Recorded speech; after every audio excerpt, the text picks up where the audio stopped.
আপনারা জানেন 64 মহন্তের আগমন না হলে সেখানে এমন তারকব্রহ্ম নাম হরিনাম যোগ্য হতে পারে না। তো এখানে নিশ্চয়ই 64 মহন্তের আগমন ঘটেছে, এটা আমি বিশ্বাস করি মনে প্রাণে।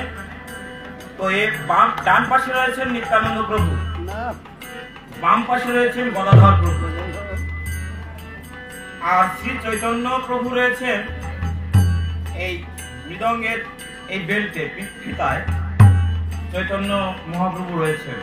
তো এটাকে স্পর্শ করা, এটাকে ব্যবহার করা, এটাকে কাঁধে নিয়ে চলা অত সহজ নয়।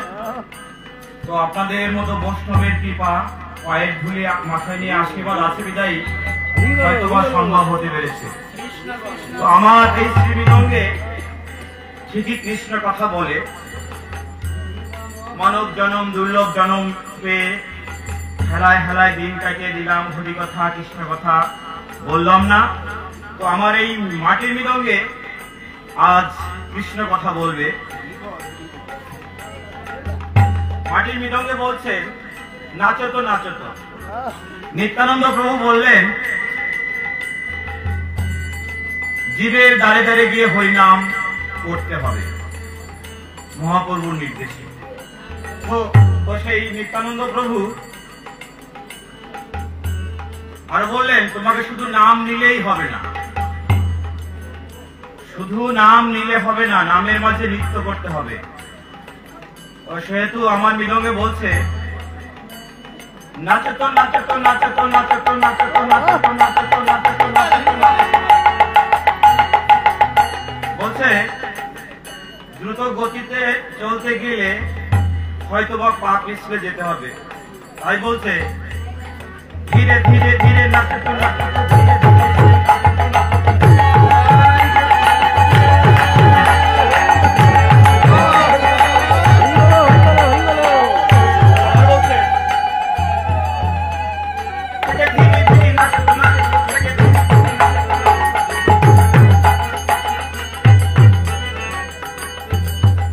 গৌরাঙ্গ সুন্দর এই ধন্যকলির জীবকে হাতছানি দিয়ে ডেকে ডেকে বলছেন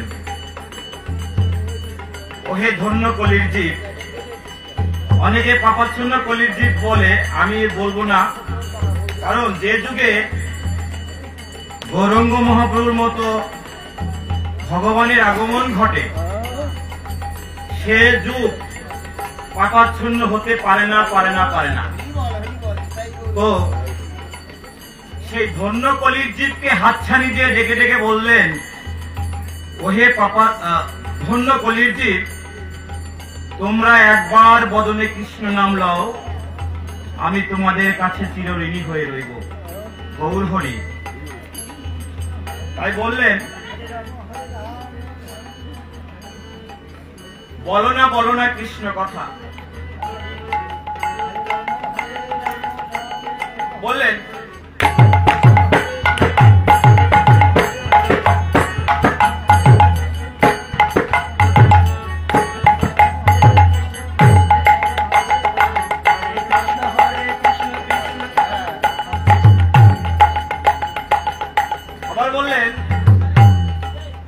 সময় হয়ে গেছে, তাই আমরা যাদের করুণায় যাদের আদর্শে হরিনাম তারকব্রহ্ম নাম পেলাম, এদের নাম বাড়িতে গিয়ে ভুলে গেলেও হবে না। তাই আমার মাটির মৃদঙ্গে বললেন কে কাদের আদর্শে পেলাম? গৌরাঙ্গ মহাপ্রভু নিত্যানন্দ মহাপ্রভুর কৃপায়। তাই মাটির মৃদঙ্গে বললেন নিতাই নিতাই নিতাই নিতাই নিতাই নিতাই নিতাই